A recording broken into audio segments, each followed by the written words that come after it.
programa Uma Dose de Esperança, com o terapeuta Sandro Barros. Fala pessoal, aqui é o terapeuta Sandro Barros, mais um programa Uma Dose de Esperança. Essa dose tá uma delícia. E hoje, com um médico mais que especial, ele veio de Belém do Pará, é psiquiatra, clínico geral, uma experiência gigante. Vai ser fantástico esse programa. Rafael Simões. É isso, Sandro. E aí? É um prazer estar aqui contigo, né? Ter essa oportunidade, né? De estar com uma lenda já, né? Da recuperação. Isso é uma experiência muito boa de vir para cá para o Rio, né? Sim. E poder estar aqui, né? Podendo passar um pouco da minha experiência, né?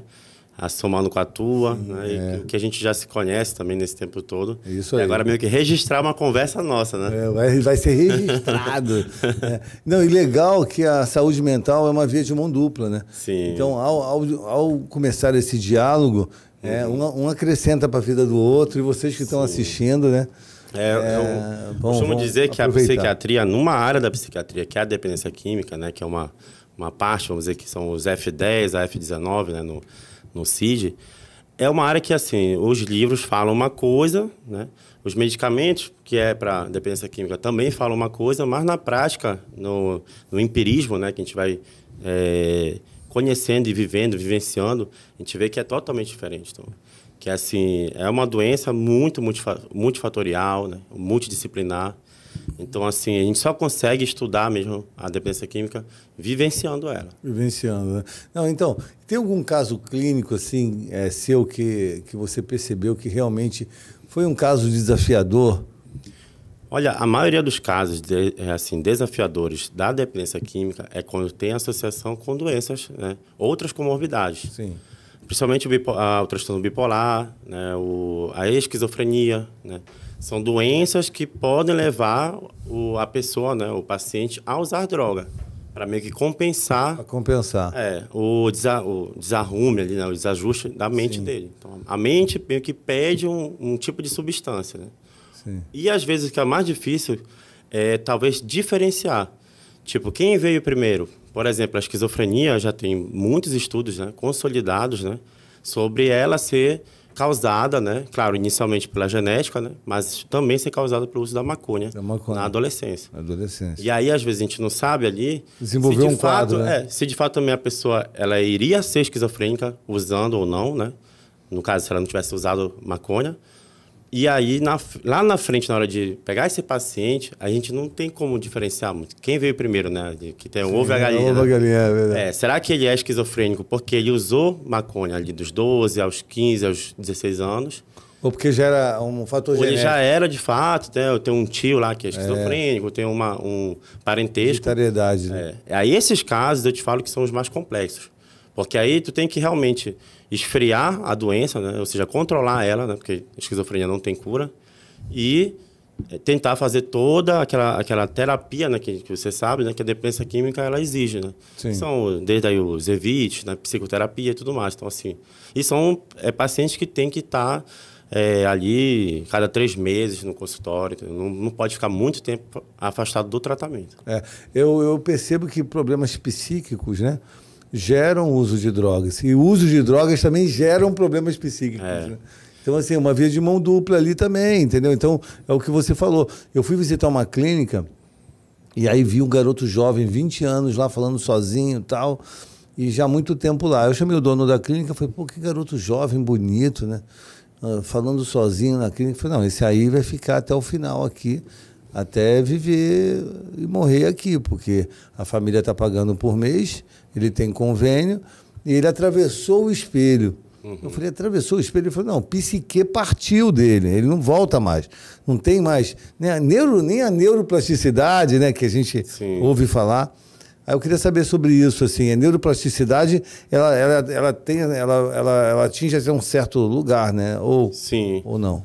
Então, o grau da progressão da doença, né, até onde ela chegou, o dano, né, cerebral ali que ela pode levar, de fato. Tem muita questão da idade também. Quanto mais velho o paciente e mais tempo de uso de droga, mais difícil realmente a reversão. E, assim, realmente existem situações que Infelizmente, é muito difícil ter uma melhora ou quase assim, um controle meio que parece que a cura, né? Não. Realmente, os pacientes vão chamar a atenção, vamos dizer, sempre, das outras pessoas que, olha, acho que ele nunca mais voltou a ser o mesmo. O João, desde que ele usou droga, ele já se recuperou, mas hoje ele ainda é muito estranho, ele está meio que fora da realidade e tudo mais. Tem como chegar no melhor ali, mas não realmente... Tem uma área ali que a gente vê que não avança mais, como se realmente tivesse uma sequela mesmo. Existe mesmo sequela estrutural do cérebro mesmo. Estrutural, a estrutura psíquica, né? Sim, a atrofia de algumas... A engenharia psíquica entra em colapso, né? Muitas vezes. O alcoolismo, por exemplo, tem uma parte que é da cirrose hepática, né? Que o fígado também, né? Ele se regenera muito rapidamente, muito mais do que o cérebro. Mas, assim, tem uma parte que é a cirrose, né? Que já é a parte final, que ali não tem mais jeito. Então, vou parar de beber. Já tem cirrose hepática, aí é transplante, não tem outra. Então, o cérebro também meio que tem um limite dele. No alcoolismo tem a demência alcoólica, por exemplo, que é como se fosse o Alzheimer. Né? Ali não tem também retorno. Ali. É uma doença degenerativa, ela já não tem mais. O cérebro perdeu ali a estrutura dele foi afetada. Quando eu estava fazendo na faculdade uma aula de neuroanatomofisiologia, o professor falou assim para mim, Sandro, alguns remédios eles têm a função de ajustar essa engenharia psíquica e o funcionamento dos neurotransmissores, porque muitas vezes o remédio faz essa função, porque muita gente é contra remédio, né? Sim. A gente veio de uma cultura, né, do manicômio e tudo, que até terapia as pessoas são resistentes, né? Hoje menos, mas tem muita gente resistente hoje. Jamais vou fazer terapia, coisa de maluco, né? Terapia não é para quem tem problema todo mundo tem. Terapia é para quem quer resolver o problema. Mas terapia é para quem está bem também, é para quem não precisa, é para continuar não precisando. Né? Então a psicoterapia é muito importante. Então remédio nem se fala, né? Eu estou te falando isso porque eu não tenho experiência com remédio. Né? Eu nunca tomei remédio, eu nunca recaí. E eu nunca fui internado. Então, são 3 experiências que eu não passei por elas, né? E eu tenho 14 anos limpo, 20 anos de sexo, drogas, rock and roll, aquela doideira toda, aquela vida disfuncional. Eu não me protegia em nada, me colocava em risco 24 horas durante 20 anos, né? Isso no trânsito, na relação sexual, né? Em todos os sentidos, né? Eu me colocava em risco, não tinha proteção nenhuma. Então, assim, sou um milagre vivo mesmo de estar vivo. E saí dessa sem internação, sem recaída e sem remédio, que é muito raro, né? Ou a pessoa vai para a internação, que lá tem os remédios, até descobri, né, que muita gente toma remédio quando chega para acalmar, porque chega muito agitado, né? E fica num lugar isolado. Aí eu queria saber por quê, né? Mas é para a pessoa ser analisada ali, tipo um laboratório, um Big Brother, né? Uma câmera ali, para saber se a pessoa pode... conviver com outros e sem machucar os outros, né? Sem furar o olho do outro com uma caneta, para ver se tem condições. Então, assim, a sociedade ainda tem que aprender muito sobre os remédios, né? Assim, nessa parte da internação, né? Quando o paciente chega, a gente fica muito atento com as síndromes de abstinência que tem, né? Cada droga, né, tem. Então, normalmente, o paciente chega lá, que é muito chamado do clínico geral, né? Da droga-adição, né? Que é usuário de álcool, com cocaína, maconha no final do uso.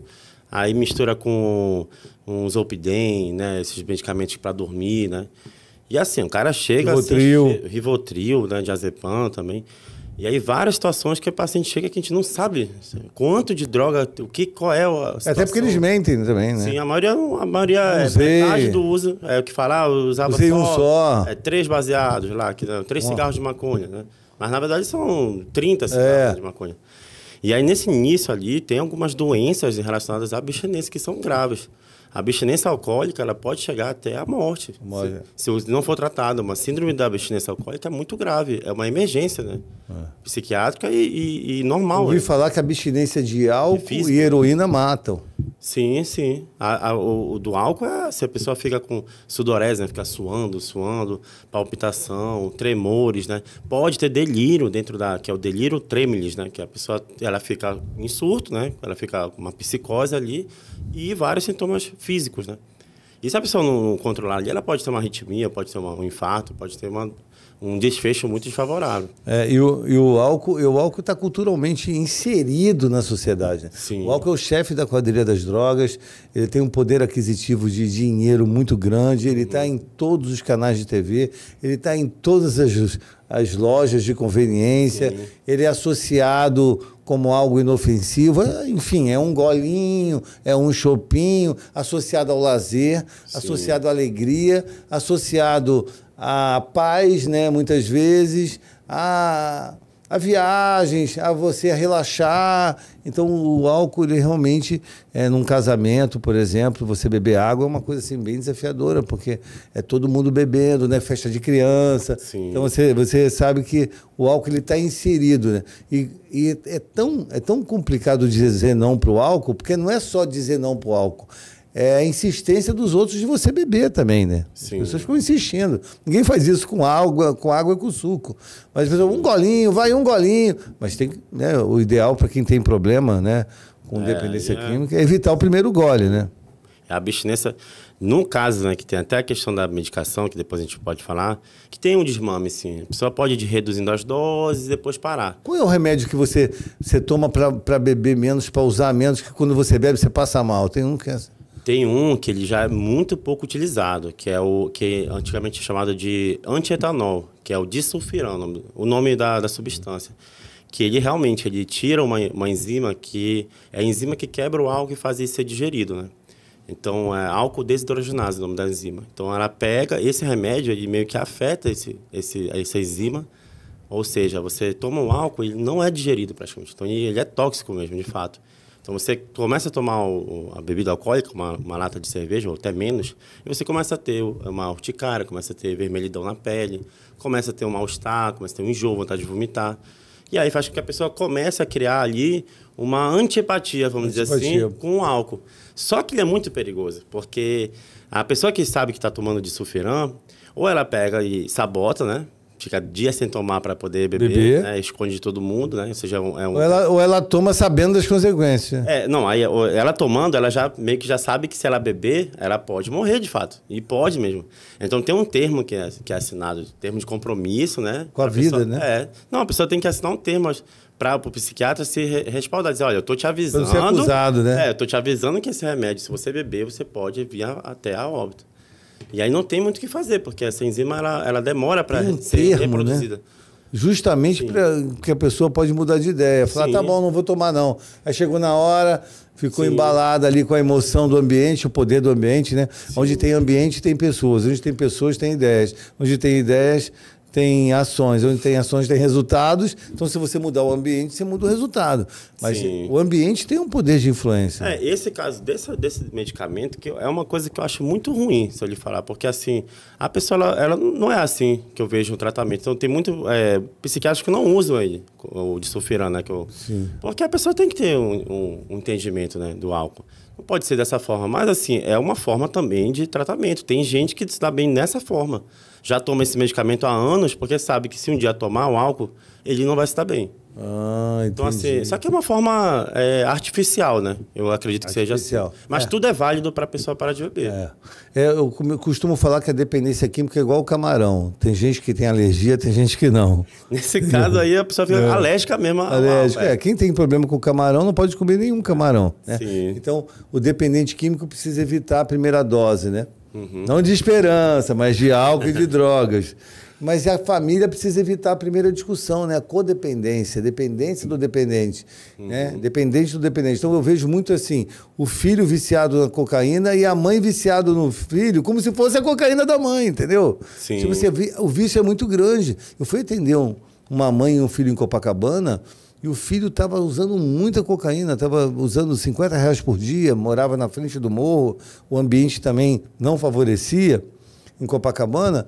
Aí a mãe começou a buscar a droga para o filho. Aí eu questionei a mãe. Aí a mãe falou, não, eu não quero que ele morra, então eu vou buscar a droga e pago a droga. Então, quer dizer, a mãe subia o morro, gastava o dinheiro dela, que já era pouco, para comprar a droga para o filho usar dentro de casa. Então, assim... Ela não usava, mas ela estava ali naquela doença da codependência, né? E eu fiquei super assustado em ver isso, porque a casa deles estava toda suja, num desleixo, né? A mãe estava chupada, sem fazer o cabelo, toda chupada, magra, assim, como se ela estivesse de fato usando a cocaína, mas na verdade o vício dela era o filho. Sim, né? Sim. E ele totalmente magro, assim, com as costelas aparecendo.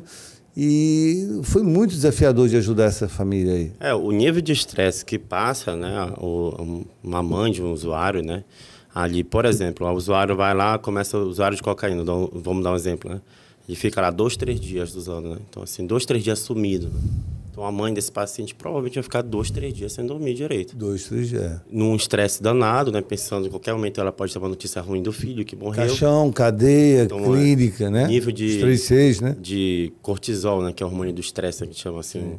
E outros, né? Neurotransmissores e tudo mais. Precisa ficar horrível, né? Uma situação de estresse profundo, né? E aí, com o tempo, ela vai adoecer, não tem como também. Então, assim, a codependência, eu costumo dizer assim, é como se fosse o rastro da doença em outras pessoas. Tem muita gente que vai comigo que está internado, né? Que aí tem a visita familiar, né? Então, às vezes, não entro muito nessa visita porque eu acho que é o momento do paciente. E até a clínica até demora para ter a visita familiar. Tem um período aí de 15, 30 dias justamente para distanciar um pouco os dois, né?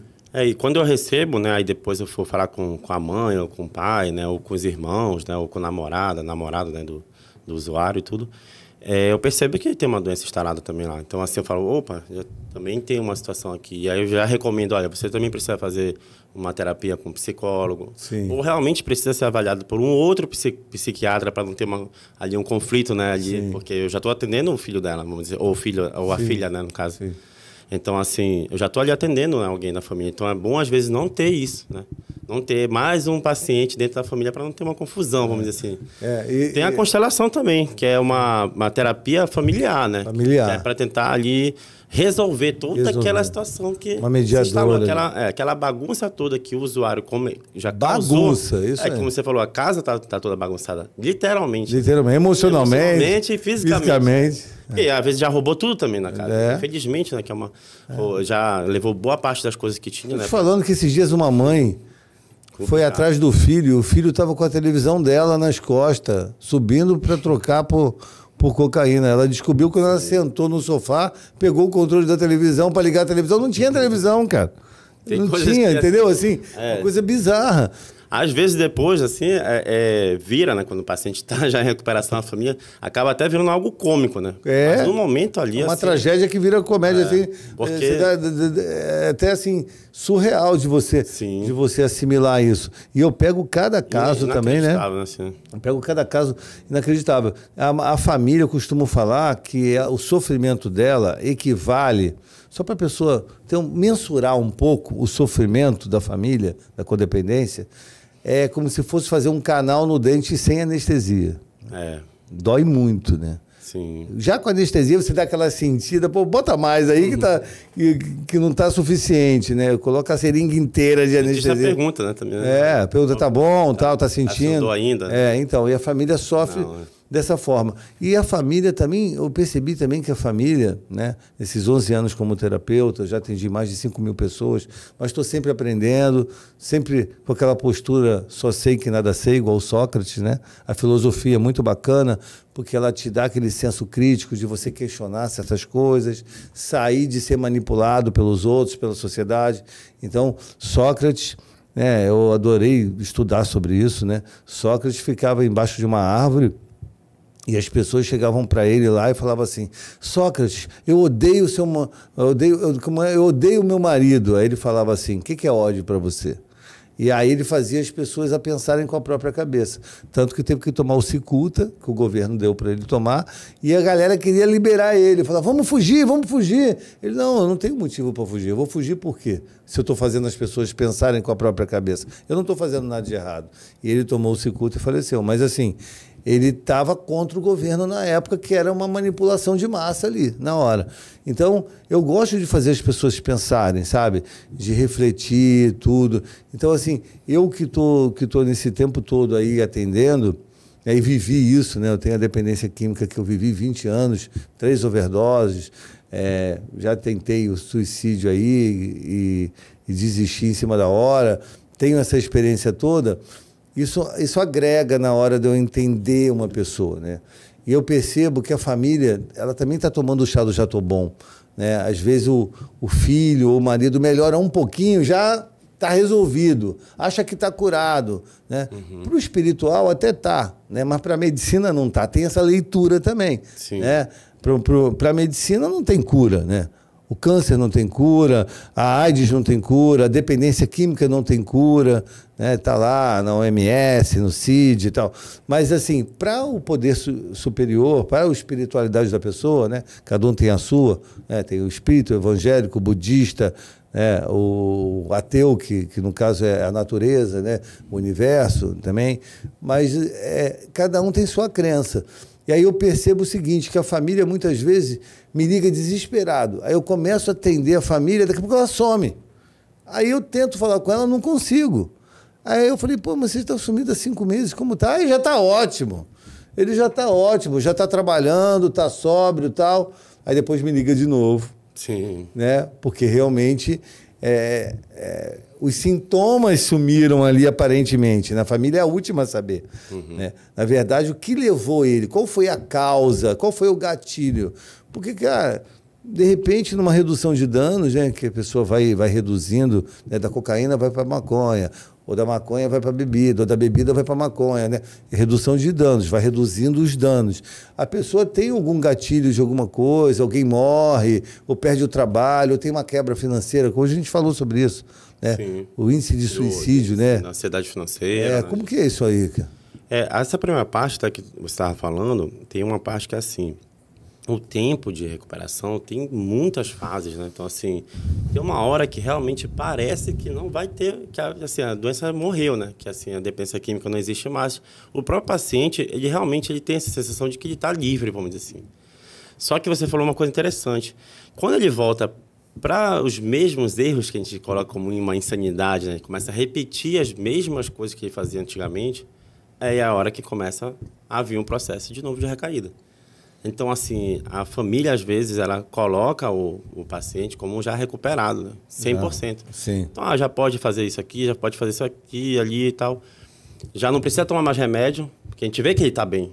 Doutor, ele tá ótimo. Ele segurar o copo, não, né? Doutor, ele tá ótimo. Já segura meu copo aqui de bebida. Tá perfeito. Não, ele tá perfeito. Doutor, nem precisa mais tomar remédio, não. Aí ele toma às vezes, e falam mesmo de fato assim. Sim. Aí eu até fico pensando assim, será que eles esqueceram do terror que foi há 5 meses atrás, não é nem assim, há 5 anos, há 5 meses. 5 meses.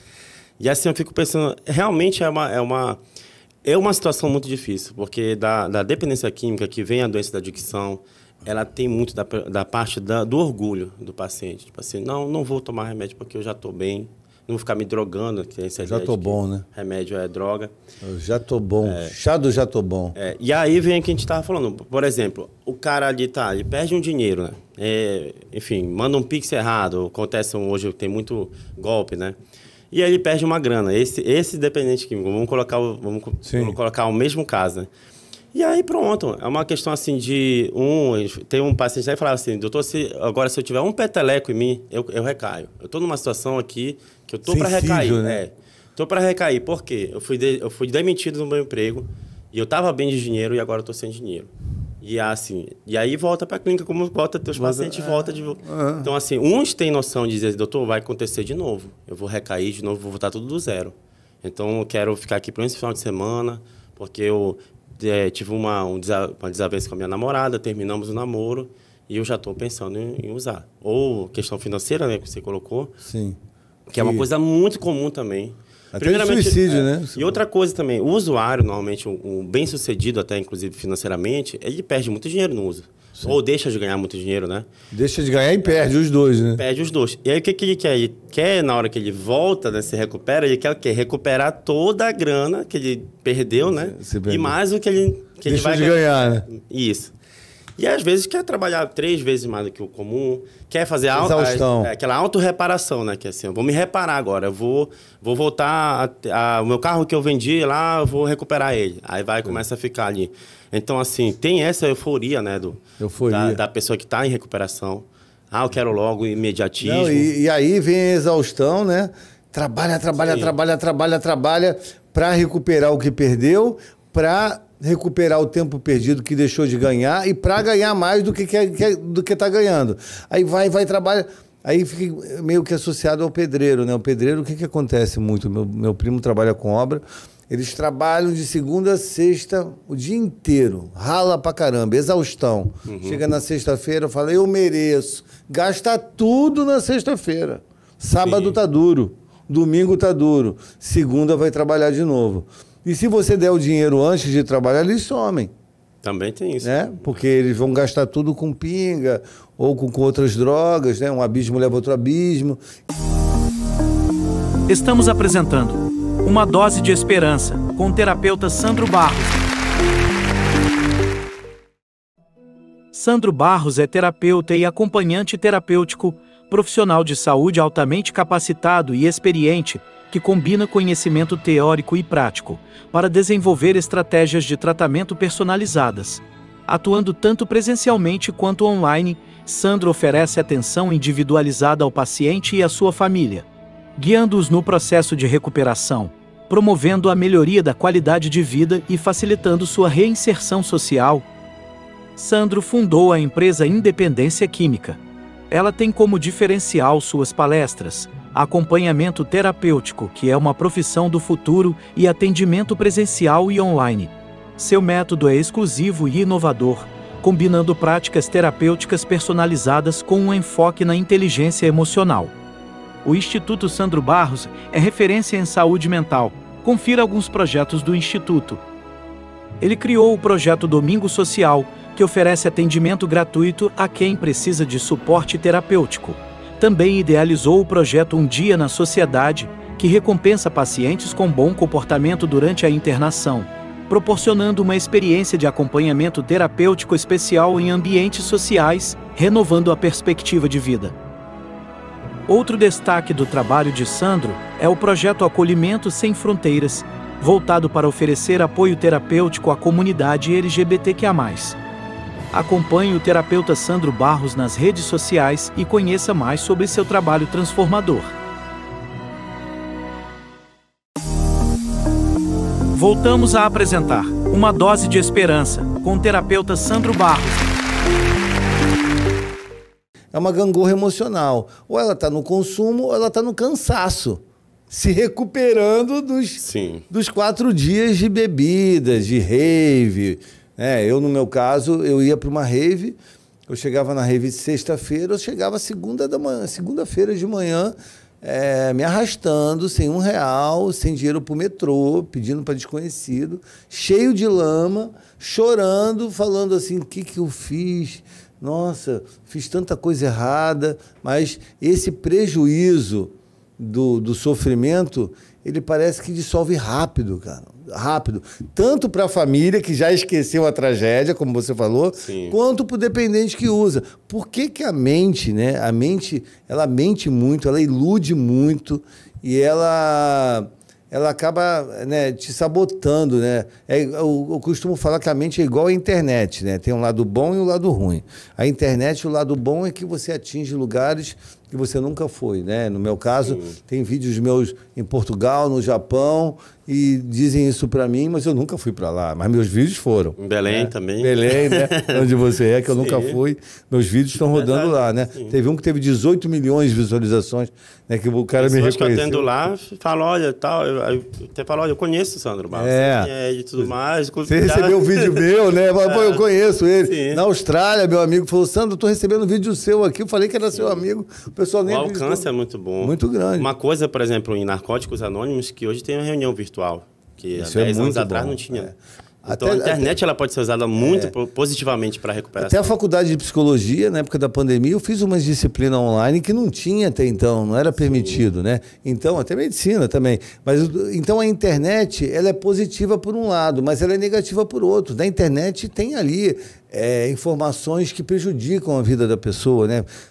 Coisas sérias, que a pessoa usa a internet para acabar com a vida, para prejudicar a vida de outros. Então a internet tem um lado bom e o lado ruim. A mente também. A mente, se você for usar ela para o bem, né, você vai planejar, você vai executar, você vai ser criativo, você vai ajudar outras pessoas, você vai resgatar. Mas se você for usar ela para o mal, entendeu? Você vai se afundar.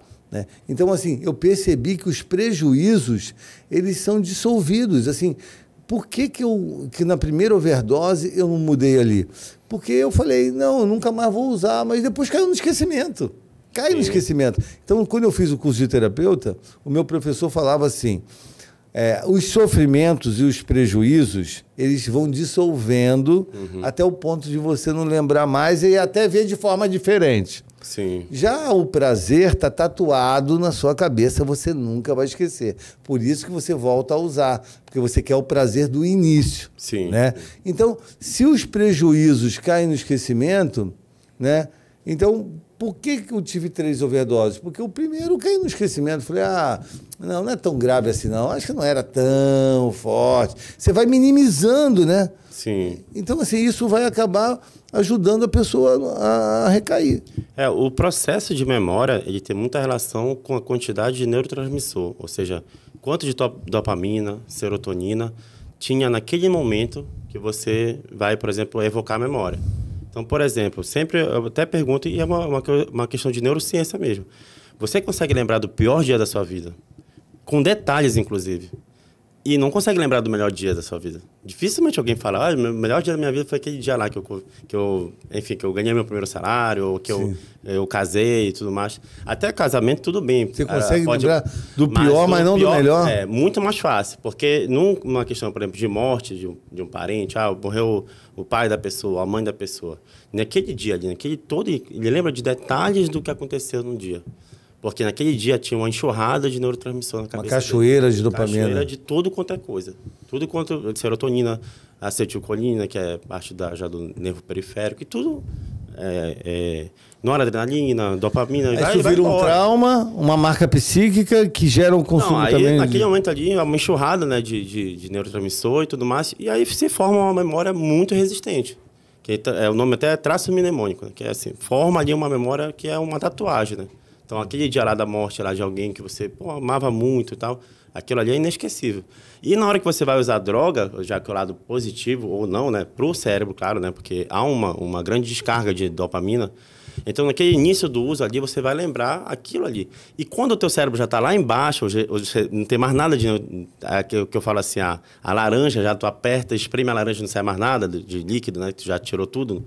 Aquela parte final do uso da droga já não tem mais muita coisa. Então, você acaba esquecendo aquele final. Porque no começo tem muito estímulo. E é a mesma coisa que eu estava falando sobre a questão do luto. Então, naquele início do uso da droga ali, você consegue lembrar bem. E você esquece daquilo que não foi muito prazeroso. Então, por exemplo, você não lembra muito do almoço de anteontem. Porque não gerou tanto prazer, não gerou muita coisa.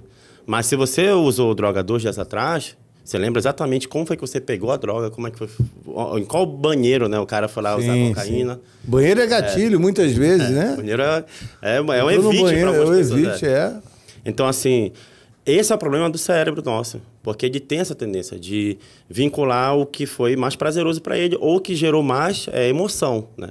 Então, ali, por exemplo, a emoção de um luto, de uma morte de alguém é muito alta. Então, você vai sempre lembrar daquilo ali. É muito ruim essa parte. Não sei se isso realmente, para a gente, em questão de evolução, isso é bom, é benéfico, né? Sim. Mas, de certa forma, sim.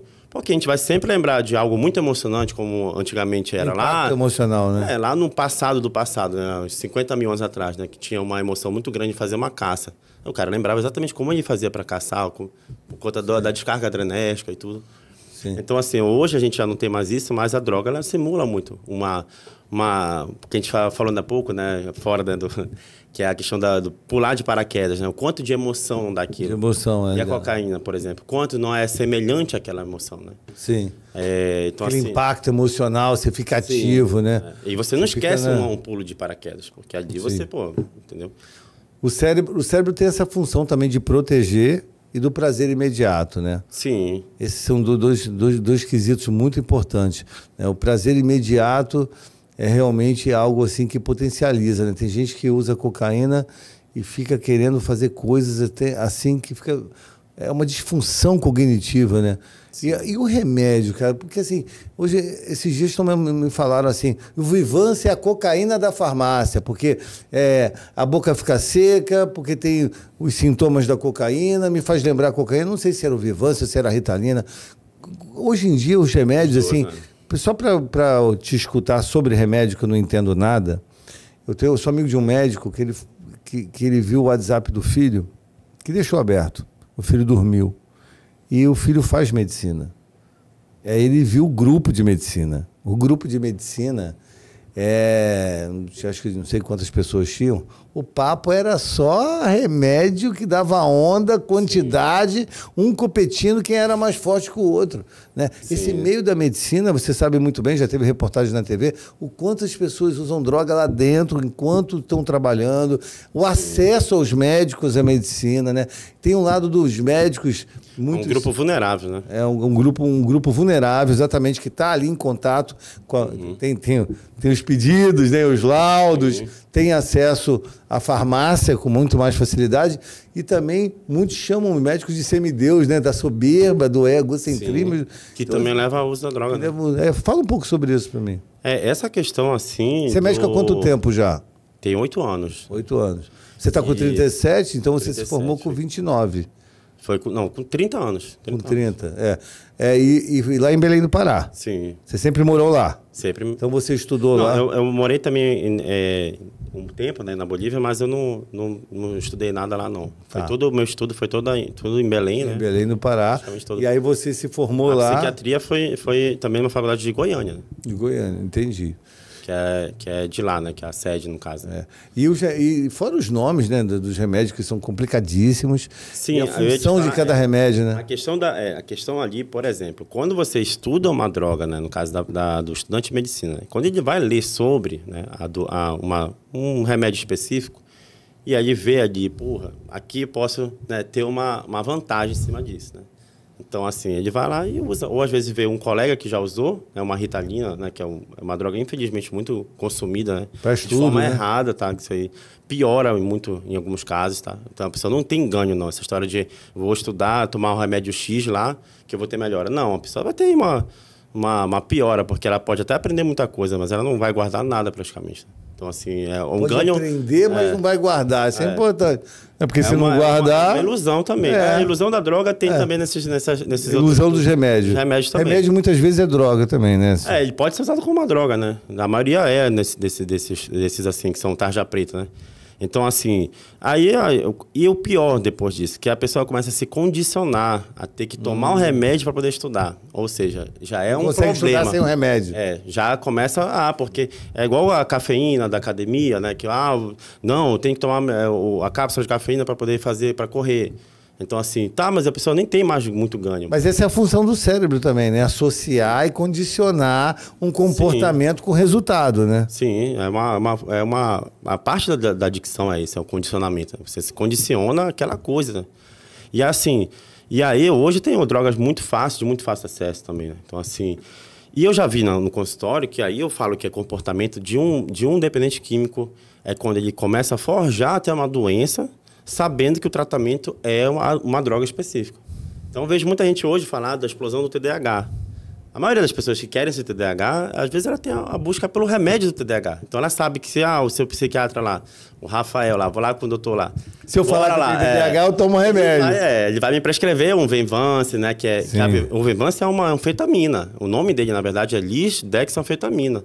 Então, é anfetamina. Se você for fazer um toxicológico, vai dar anfetamina positivo no teu exame. Inclusive, é perigoso para quem precisa, né, dos exames para trabalhar, né, um policial, um caminhoneiro. Mas uma pessoa que usou cocaína e toma Venvance, ele vai lembrar a cocaína? É a cocaína da farmácia? Se o paciente for um dependente químico em cocaína, ele vai ter uma sensação semelhante. Você vai ter uma sensação porque aumenta a dopamina no cérebro. Isso é com Venvance e com a Ritalina ou só com... Não, todos, o metilfenidato, né, que é a Ritalina, né, a Ritalina é o nome comercial. Sim. Né? Tem a Ritalina, tem o Concerta, que também é metilfenidato, que é a substância, né? Tem a Ritalina, o Concerta e... Acho que são esses dois. Tem mais Rivotril, um outro. Não, Rivotril é o clonazepam. É mais para acalmar, né? Tem algumas marcas que usam... Tem o Medato, tem várias marcas. Qual que é para agitar que lembra cocaína e qual que é para acalmar que lembra... O que mais se assemelha, né, hoje, assim, seria o Venvance. Mais semelhante, né? Mas a Ritalina... A boca fica seca, fica agitado, vigilante. Depende de cada paciente, né? Agora, assim, é uma anfetamina. É um risco muito grande ali. tem o metilfenidato, né? Que ele aumenta também a dopamina. Então, assim, o metilfenidato aumenta a dopamina numa região do cérebro. O Venvanse também aumenta também. Então, assim, o que a cocaína faz? Aumenta a dopamina. Então, por exemplo, se o paciente já teve exposição à cocaína, na hora que ele estiver usando o Venvanse ou a Ritalina, né, o metilfenidato, ele vai lembrar da cocaína. Porque vai dar um pulso de dopamina. Aí o que vai acontecer? O que acontece, por exemplo? Hoje, o medicamento que eu mais considero, porque assim, TDAH tem que tratar também. Se for o caso, a pessoa tem a doença TDAH mesmo, for diagnosticada, uma avaliação neuropsicológica, por exemplo, que vai confirmar também, de forma objetiva até, né, a doença TDAH, ela tem que ser tratada. Porque o TDAH não tratado, ele é um risco da pessoa virar um dependente químico. Sim. Porque, por exemplo, a cocaína, ela é supostamente um tratamento para o TDAH. Sim. Porque o TDAH ele tem falta de dopamina numa região do cérebro. Sim. E o que a cocaína vai fazer? Ela vai como se fosse um repositor de dopamina na região. Então, o TDAH, se ele usar cocaína, ele está muito, vamos dizer, lascado, vamos dizer assim. Porque o risco é muito alto mesmo. Entendi. Tem estudos aí de 40% de pessoas que usam cocaína são TDAH. Porque, ou seja, a doença não tratada levou a pessoa a usar cocaína. Olha que interessante. É muito difícil. E aí, com o tempo limpo, realmente, o paciente tem 1 ano que ele não usa cocaína. Aí é o ponto de começar a tentar, por exemplo, usar um Concerta, que é o metilfenidato, né, a Ritalina, de forma prolongada. Ou seja, o Concerta, ele não vai causar esse boom que dá de dopamina, né? Que a cocaína faz, o crack faz. Sim. Entendeu? Então, é um remédio mais bem tolerável. Assim, menos risco de recaída. Mas mesmo assim tem. Tem um médico psiquiatra em Belém, não vou falar o nome, né, mas sim. ele considera, por exemplo, quando ele vai iniciar o tratamento de Ritalina para o paciente que tem histórico de dependência química, ele aconselha que haja um AT, um acompanhante terapêutico por 15 dias. 15 dias mesmo, ele coloca isso. Até uma coisa que eu copiei para mim também. Então, assim, o paciente precisa de tratar, ele tem TDAH, mas ele já foi usuário de cocaína, ele vai começar o tratamento com Ritalina ou Concerta. Você tem um acompanhante. 15 dias pelo menos, porque para ver como ele vai responder ao remédio. No dia a dia, no cotidiano, indo no banco, indo no shopping. O que acontecia contigo, Sandra, quando você usava ali a cocaína, né? Quando começava a passar o efeito dela, qual era a vontade sua? Uma nova dose. Não de esperança, assim, de cocaína. Infelizmente, de cocaína. De mais uma dose, para ter aquele efeito, caso, né? Que aí te dava mais, aí depois que passava, te dava mais vontade e aquele ciclo. O que acontece, por exemplo, se a tua mente hoje recebe uma descarga de dopamina, quando começar a passar, e aí você não tem mais a opção de usar a cocaína, você vai tomar novamente um comprimido ou não? Aí fica aquele negócio. Então, é um risco muito grande. É um risco muito... Não, pessoal, é o seguinte, se precisar de ajuda, pede ajuda, é um ato de coragem e sabedoria. Eu falo isso toda hora, né? Quanto mais eu falo, mais as pessoas pedem ajuda. Então, eu vejo a importância de estar falando isso. Me chama no Instagram, @terapeuta Sandro Barros. Pede ajuda. Esse assunto com o Rafael tá gigante. Aqui a gente precisa ter parte 1, parte 2, parte 3, parte 4, porque é muito assunto, né, Rafael? E eu queria saber, mais um assunto para a gente fechar aqui. Realmente é muito assunto. É um universo, né? É um universo, né? A gente sabe que, dependendo da dose, o remédio é droga. Sim. Ou é remédio mesmo, né? Se você, como psiquiatra, oferecer para o seu paciente, você precisa tomar 1 gota de Rivotril todos os dias, e aí ele tomar 2 por conta própria, né? Sim. Ele se automedicar, é um comportamento adictivo, né, do adicto, e é um comportamento que você está se drogando. Então tem muita mãe que toma várias gotas de Rivotril durante a noite e reclama que o filho está fumando baseado, está bebendo, não sei o quê. Então, acho que precisa os dois se tratarem, né? E obedecer o médico, porque muita gente... Tá cheio de psiquiatra que não é psiquiatra, né? Que as pessoas se automedicam. Aqui no Brasil... Que não são médicos também. Não são médicos. Já são psiquiatras sem fazer medicina. Exatamente, porque a cultura é de automedicação, né? Sim. Você sabe que o Brasil tem isso. Agora, eu queria saber, para a gente fechar, qual é a diferença de estar limpo e de estar em recuperação, né?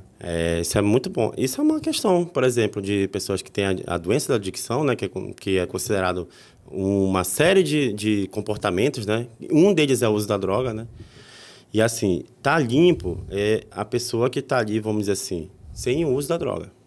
Basicamente é isso. Tá ali, estou limpo há 5 meses. Então 5 meses sem usar nenhum tipo de substância que altere, né, as funções, a parte do senso crítico, né? Então, o cigarro, por exemplo, se supõe, né, até então, que ele é uma droga que vai causar danos físicos, gente. Mas ele não vai fazer você roubar uma televisão, como você colocou lá, o cara pegar a televisão e comprar o cigarro. E assim, agora, estar em recuperação é quando a pessoa ela decide, nos seus comportamentos, né, no seu dia a dia, no seu viver, né, mudar, de fato. Então, assim, é como se fosse uma conversão mesmo da pessoa. Um movimento contrário, né? Se fosse antes eu fazia isso, mas hoje eu faço aquilo. Porque isso está muito ligado à programação. A reparação. Exemplo, a programação de narcóticos anônimos ou de alcoólicos anônimos, existe uma coisa assim. Se você não se comportar como uma pessoa em recuperação, você vai recair. Não adianta você ficar forçando a barra na força do braço, a pessoa não consegue, porque daqui a pouco ela está cometendo os mesmos deslizes, né? Os defeitos de caráter. De madrugada está fugindo para fazer alguma coisa, por exemplo, sair para uma festa, sair para uma coisa, ou seja, ele vai continuar tendo... comportamentos inadequados. Exatamente. E aí isso vai levar à recaída, né? Por exemplo, relacionamentos, pessoas usuários de droga, por exemplo, que costumavam, né, ter relação com prostituta, com mulheres, né, profissionais do sexo e tudo mais, essas pessoas são muito mais vulneráveis. Então, assim... Ou a pessoa ela muda o comportamento dela em tudo, né? Para ela poder realmente ter uma plenitude, né? Ela pode ter assim, uma segurança de que ela não vai usar droga. Sim. Então, assim, o estar limpo é você não usar droga. Então, assim, tem muita gente que está 5 anos, sabe? Todo dia pensando na droga, todo dia vivendo uma prisão mental, né? A gente fala, tem uma gíria dentro das clínicas que é assim, está arrastando corrente. São pessoas que ainda estão, vamos dizer assim, pensando na droga, vivendo da droga, mas como ela tem uma vantagem de não usar, ela continua sem usar droga. Ou seja, ela vive aprisionada mentalmente, né? Sim, pô, interessante. E quem está em recuperação, ela não está mais. Ela está livre mesmo. Eu vejo você, eu acho você um exemplo muito grande. Obrigado. Não, é verdade mesmo assim, que é possível você ser feliz, é possível você viver uma vida correta, né? Porque na adicção as pessoas fazem muita, né? Roubam errado, e às vezes parece que elas não se perdoam. Comportamento inadequado, né? Com a mãe, com a família, com ela mesma, se auto-sabotam, tudo que começa não termina, inimigo do fim, essas coisas. E aí eu vejo você como um exemplo muito grande de que é possível você ser feliz, sim. Você pode ressignificar tudo. A sobriedade é muito importante. O meu maior patrimônio emocional, sobriedade é minha maior riqueza. Sem sobriedade eu não tenho Deus, né, minha intimidade com Deus, não tenho minha mãe, não tenho meus amigos, não tenho minha roupa cheirosa, passada, não tenho um apartamento limpo, não tenho um carro, não tenho liberdade, né, saúde para ir, né, para ir passear, para dar uma volta. Então, assim, a sobriedade é muito importante. Uma dúvida importante, Rafael, que eu queria perguntar, que eu não posso esquecer, quais são os pilares do tratamento de quem está internado, né? Porque às vezes a clínica ajuda, às vezes a clínica atrapalha, a família não sabe se ajuda, se atrapalha, né? Aquela coisa, né? O dependente finge, né? Acha que está enganando e a família finge que está acreditando. E aí precisa de clínica, me liga. Aí uns precisam, outros não precisam. Aí uma família quer se livrar do filho e quer a clínica para ela respirar, que também está sofrendo pra caramba. Explica um pouco os pilares da internação, do tratamento, né? Isso é uma parte bem importante e é até bem complexo, né? Porque envolve muitas áreas, né? E assim, a doença, né, da dependência química, ela é uma doença que tem 4 esferas, né? Que é bio, psicossocial e espiritual. Ou seja, bio, né, que é corpo, ou seja, aí entra a atividade física como pilar principal, né? Fora a alimentação, né, que é uma boa alimentação, o esporte mesmo, né?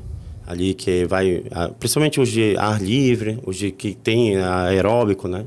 Então essa é uma parte inicial, a parte bio, né, do corpo físico, né? Então, assim, o esporte, por exemplo, é um melhor, assim, medida preventiva, né, para o uso da droga. Aí tem o psico, né, biopsico.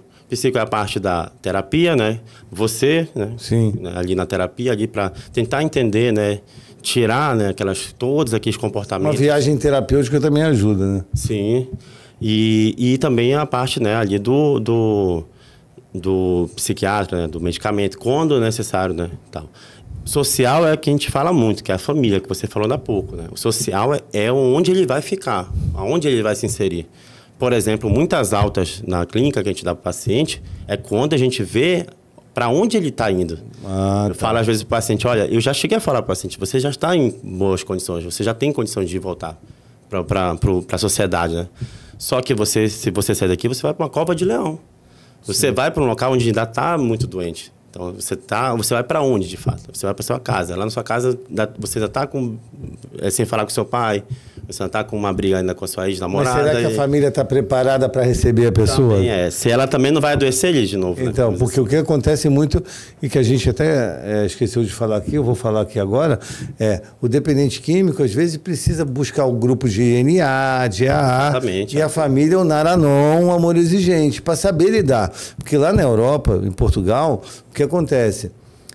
Por isso que o meu trabalho de acompanhante terapêutico é conhecido a profissão do futuro. Lá na Europa, a pessoa sai da clínica e vai para o acompanhante terapêutico, não vai para a família. Porque a família não está tratada para receber ele. O acompanhante, sim, está preparado para receber ele. Exemplo, ele volta para casa, quebra um prato. Aí a mãe fala assim, você não serve nem para lavar a louça. Acabou. Ali já é um gatilho para ele subir na rua lá e pegar as drogas e recair. Se está com acompanhante, ele ia falar assim, pô, cara, você quebrou o prato? Eu já quebrei 2. Caraca, é assim mesmo, acontece, cara. Se cortou?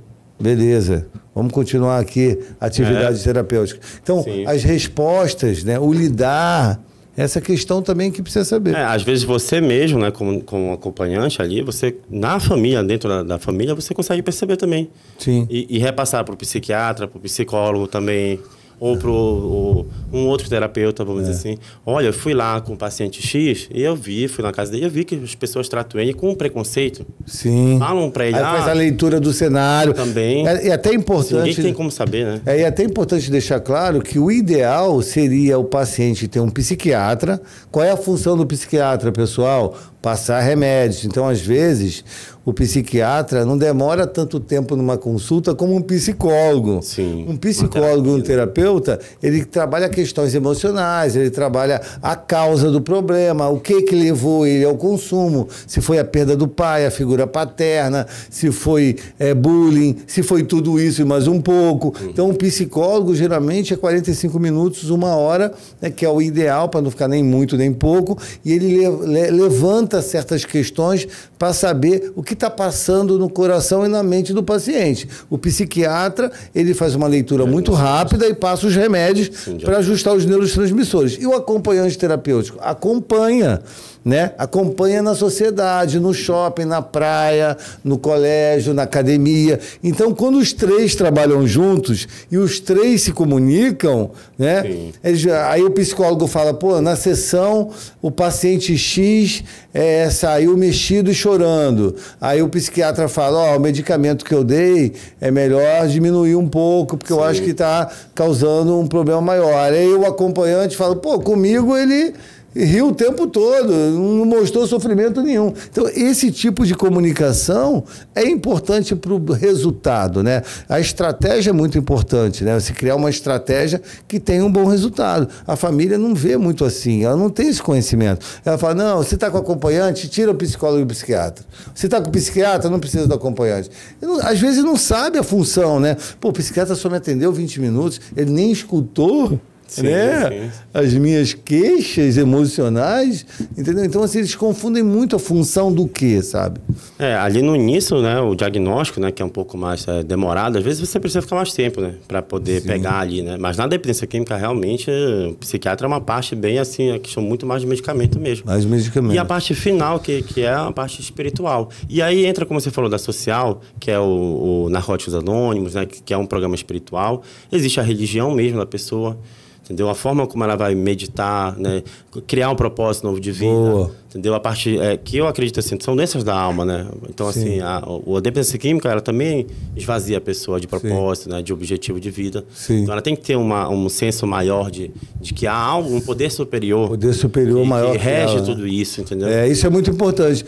Rafael, um outro assunto que eu estava querendo falar com você, cara, que eu não falei, que eu fui com a minha mãe, né, fazendo a reparação, fui premiado, cara, na ONU. A gente recebeu várias medalhas, eu recebi 2, minha mãe recebeu uma, sobre, né, condecorado sobre Anjo de Luz, né, por resgatar as pessoas debaixo do viaduto, que é o projeto que eu tenho, que é Domingo Social. Você que precisa de ajuda, pede ajuda. O Domingo Social é um domingo gratuito que eu atendo as pessoas de graça, então não tem desculpa. Olha o vídeo da ONU aí, que eu recebi a premiação com a minha mãe. Muito legal. Essa foi uma dose de esperança. Fala, pessoal. Aqui é o terapeuta Sandro Barros. Eu estou muito feliz. Eu estou com a minha mãe, a terapeuta Sandra Barros. Como eu amo essa mãe, ela me resgatou. Estamos vivendo esse momento incrível, maravilhoso, recebendo a medalha da ONU. Eu estou recebendo a 2ª medalha e minha mãe está recebendo a 1ª medalha da ONU por resgatar as famílias, não só mães, esposas e filhas, mas para resgatar as pessoas da escuridão para a luz. Como você está se sentindo, mãe? Eu estou me sentindo muito feliz por essa premiação e continuo agradecendo a todo esse empenho do meu filho e o meu junto, porque nós juntos unimos uma grande força, ajudando famílias e pessoas que estão sem esperanças. E a gente está junto, levando uma dose de esperança. É possível viver na sobriedade, na positividade, na luz, ter qualidade de vida e levar essa luz para as pessoas. E hoje uma premiação incrível que eu estou vivendo esse momento maravilhoso com a minha mãe. Qual é o recado que você tem para as mães aí? Eu tenho um recado que as mães confiem, porque é possível. A esperança sempre acontece e tem como solução a vitória. Como nós aqui estamos com essa vitória, resgatando vidas e famílias. Já falando em prêmio, né? Trouxe para ti, num momento especial, que o clube lá de Belém é o clube do Remo. Agora ele subiu para a Série B também, né? Caraca, aí, ó. E aí, para ti, um presente lá de Belém, né? Obrigado. Do meu time, né? Tem um Paysandu, mas eu, como sou remista, não vou te dar outra blusa. Viva a sobriedade. Aí, vale a pena viver sóbrio, pô. Eu queria que você olhasse para a sua câmera aqui e desse uma dose de esperança, igual eu vou dar aqui, que você acredite em você, confie no seu potencial, acredite nos seus sonhos e tente, cara, se permita isso, a viver na sobriedade, na positividade, com um olhar positivo, né, de futuro, porque a maioria dos seres humanos não tem um olhar positivo sobre a vida deles, sobre a vida do próximo. Acredita que tudo vai dar certo. Essa é a minha dose de esperança. E você, Rafael? Você está assim, mas você não é assim. Você não nasceu para usar droga. Nós nascemos para não usar droga. Então, você não é assim. Você está numa situação ruim, mas você pode voltar a ser quem você era quando você nasceu, quando tudo você passa, né? E tudo passa e assim, é a questão de boa vontade. Isso aí.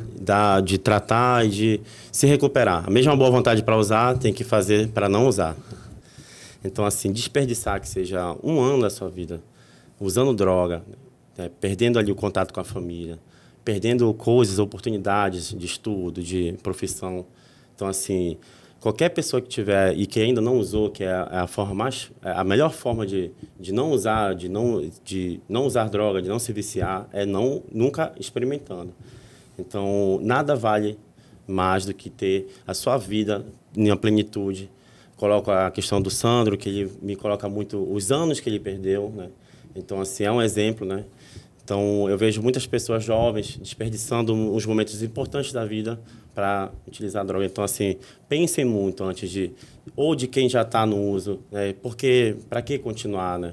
Por que não viver de cara limpa, né? A gente tem tantas coisas no mundo, tantas coisas que Deus nos deu, né? De funções, né? Audição, né? Ouvir uma música, enxergar as coisas, ver um filme, né? Sentir o cheiro de uma comida legal, entendeu? Sentir o sabor de uma comida. Então, a gente tem tanta coisa, né? Tempo de qualidade com a família. Tanta coisa maravilhosa para a gente viver e sem precisar de droga. Então, o Sandro é um exemplo de que pode ser possível, sim, viver a vida sem precisar, de cara limpa, né? De cara limpa. Valeu. E é isso. Então, não use, não pense... Busque grupo de autoajuda. Não pense 2 vezes. Negue, né? Como era antigamente. Drogas bar, né? Lembra que era isso, né? Seja careta mesmo. A vantagem de ser careta é muito maior do que ficar querendo ser o descolado, querendo ficar sendo aceito pela sociedade e usando droga para isso, né? Valeu, Rafa. Agradeço também a oportunidade, tá, Sandro, de colocar aqui. A gente deve ficar mais umas 3 horas aqui, né? Pelo menos, né? A gente vai fazer outra. Certo. Valeu, pessoal.